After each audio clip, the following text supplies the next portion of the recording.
మనం మన దేశం గురించి మరణించకపోవచ్చు, కానీ మన దేశం కోసం తప్పనిసరిగా జీవించాలి అని ప్రధానమంత్రి నరేంద్ర మోదీ ఉద్ఘాటించారు. తన అమెరికా పర్యటనలో భాగంగా లాంగ్ ఐలాండ్లోని ఒక స్టేడియంలో 13,000 మంది ప్రవాస భారతీయులను ఉద్దేశించి ఆయన మాట్లాడారు.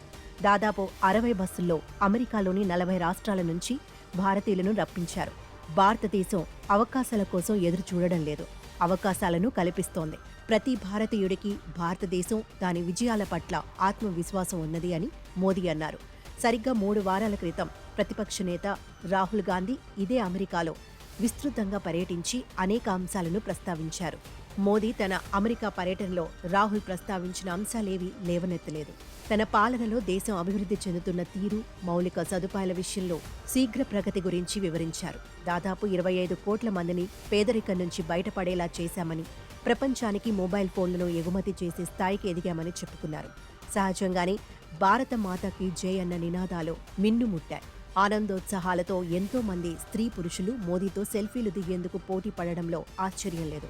మోదీకి పెద్ద ఎత్తున జనాన్ని రప్పించి మాట్లాడడం అంటే చాలా ఇష్టం. కేంద్రంలో తొలిసారి అధికారంలోకి రాగానే 2014లో మెడిసిన్ స్క్వేర్ గార్డెన్లోనూ, 2016లో కాలిఫోర్నియాలోని శాన్ జోస్లోనూ, 2018లో టెక్సాస్లోని హ్యూస్టన్లోనూ ఆయన ఇదే విధంగా అమెరికాలో భారతీయ జనాన్ని రప్పించి మరీ వారి ముందు అనర్గళంగా ప్రసంగించి హర్షధ్వానాలు స్వీకరించారు.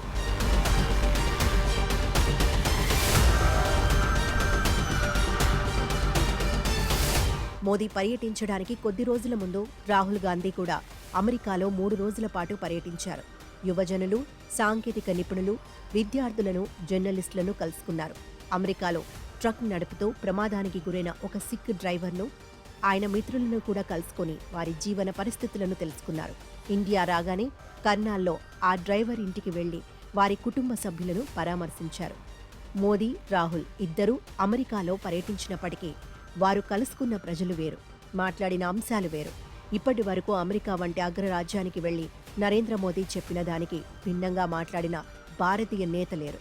గత 10 సంవత్సరాలుగా రాహుల్ గాంధీ పడుతూ లేస్తూ పాఠాలు నేర్చుకుంటూ అటు పార్లమెంటులోనూ, బహిరంగ సభల్లో మాత్రమే కాకుండా అమెరికాకు కూడా వెళ్లి మాట్లాడగలిగిన స్థాయికి చేరుకున్నారనడంలో సందేహం లేదు. ఈ ఇద్దరి పర్యటనలు వారి ఆలోచన దృక్పథాలను ప్రతిఫలించాయి. ఒక ప్రధానిగా మోదీ భారతదేశంలో అద్భుతాలు జరుగుతున్నాయని, తన హయాంలో అభివృద్ధి తారాస్థాయికి చేరుకున్నదని చెప్పుకోవడం సహజం. అదే సమయంలో భారతదేశంలో నిరుద్యోగం గురించి, ఎన్నికల్లో ప్రతిపక్షాలకు సమాన అవకాశాలు లేకపోవడం గురించి, ప్రతిపక్ష పార్టీ అణచివేత గురించి, రైతుల సమస్యల గురించి రాహుల్ అమెరికాలో భారత జనానికి వివరించారు. మోదీ మాటలు విని హర్షధ్వానాలు చేసే ప్రేక్షకులు వేరు, రాహుల్ మాటలు విని ప్రశ్నలు లేవనెత్తే జనం వేరు. ఈ ఇద్దరు తమ ఆడియన్స్ను తాము సృష్టించుకున్నారు. రాహుల్ గాంధీలా వాషింగ్టన్లోని నేషనల్ ప్రెస్ క్లబ్కు మోదీ వెళ్లి జర్నలిస్టులతో మాట్లాడే అవకాశాలు లేవు. భారతదేశంలోని ఆయన గత 10 ఏళ్లలో విలేకరుల సమావేశం ఏర్పాటు చేసిన దాఖలాలు లేవు. ఇరువురి భావాల ఘర్షణకు అమెరికా వేదికైంది.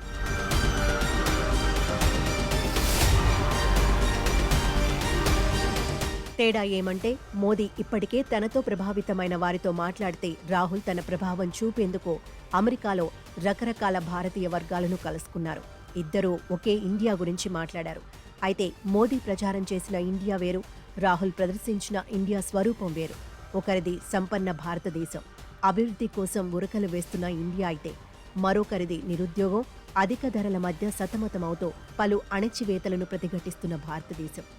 మోదీ, రాహుళ్లలో ఎవరు వాస్తవం చెబుతున్నారనుకోవాలి? నిజానికి ప్రధానమంత్రి, ప్రతిపక్ష నేత ప్రస్తావించిన వేరువేరు ఇండియాలో భారతదేశంలో ఉన్నాయని ఎవరైనా అంగీకరించక తప్పదు.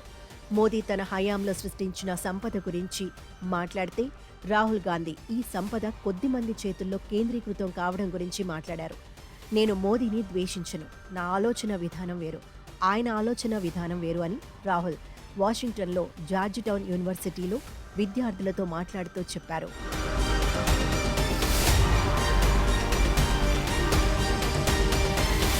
రాహుల్ గాంధీ తన అమెరికా పర్యటనలో సరిహద్దుల్లో చైనా బలగాల మోహరింపు గురించి మాట్లాడారు. చైనా దళాలు చొచ్చుకు రావడం గురించి ఆయన చేసిన వ్యాఖ్యలను భారతదేశంలో ఎవరూ పెద్దగా ఖండించలేదు. నిజానికి ఈ విషయంలో మోదీ ప్రభుత్వంలో కూడా ఆందోళన నెలకొంది. మోదీ క్వాడ్ సమావేశంలో పాల్గొని కీలకమైన రక్షణ ఒప్పందాలను కుదుర్చుకున్నప్పటికీ మరోవైపు చైనాతో చర్చలకు ద్వారాలు తెరిచారు.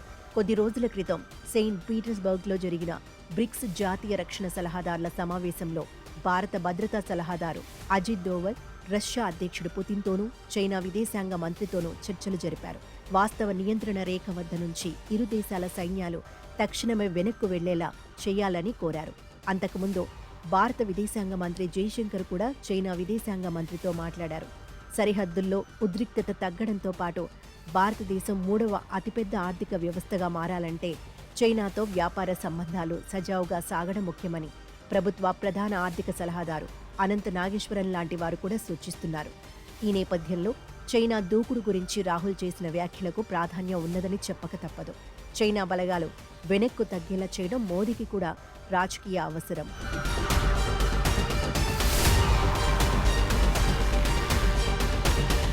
స్థూలంగా చూస్తే ప్రధానమంత్రి నరేంద్ర మోదీకి పెద్ద సమస్యలు లేవు. 13 సంవత్సరాలు గుజరాత్లో ముఖ్యమంత్రి పదవి నిర్వహించిన తర్వాత ఆయన 10 సంవత్సరాలు కేంద్రంలో అధికారం చెలాయించారు. భారతీయ జనతా పార్టీని 2 సార్లు తిరుగులేని మెజారిటీతో గెలిపించిన మోదీ మూడోసారి కూడా ఆ పార్టీకి 240 సీట్లు సంపాదించి సంకీర్ణ ప్రభుత్వం ఏర్పాటు చేయగలిగారు. ఇప్పటికే బీజేపీ దాని మిత్రపక్షాలు 16 రాష్ట్రాల్లో అధికారంలో ఉన్నాయి. లోక్సభలో 543 సీట్లలో 293 సీట్లు, రాజ్యసభలో దాదాపు సగం సీట్లు ఎన్డీఏకు ఉన్నాయి.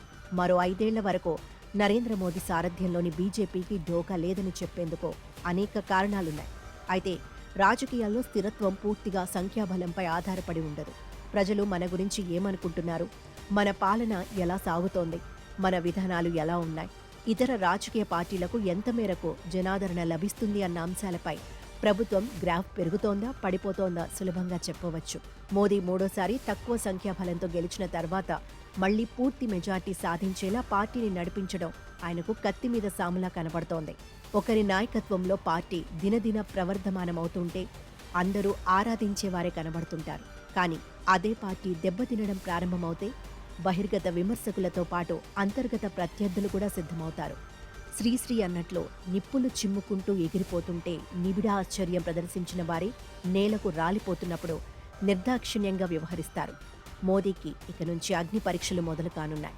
హర్యానా, జమ్మూ కశ్మీర్, మహారాష్ట్ర, జార్ఖండ్, ఢిల్లీ అసెంబ్లీ ఎన్నికలు ఆయన శక్తి సామర్థ్యాలకు పరీక్షగా మారనున్నాయి. ఇప్పటి వరకు ప్రతి ఎన్నికలలోనూ మోదీయే తాను ముందుండి నిలిచి ఉధృతంగా ప్రచారం చేసి గెలిపించారు. పార్టీ అంతా ఆయనపైనే ఆధారపడవలసిన పరిస్థితి ఆయనే కల్పించారు. ఎన్నికల్లో గెలిపించడం అనేది సింహంపై స్వారీ చేయడం లాంటిదని ఆయనకు కూడా తెలుసు. ప్రత్యర్థులను బలహీనపరిచేందుకు మోదీ, షాలు ఇంతవరకు ప్రయోగించిన అస్త్రాలు ఇక ముందు కూడా పనిచేస్తాయో లేదో చెప్పలేము.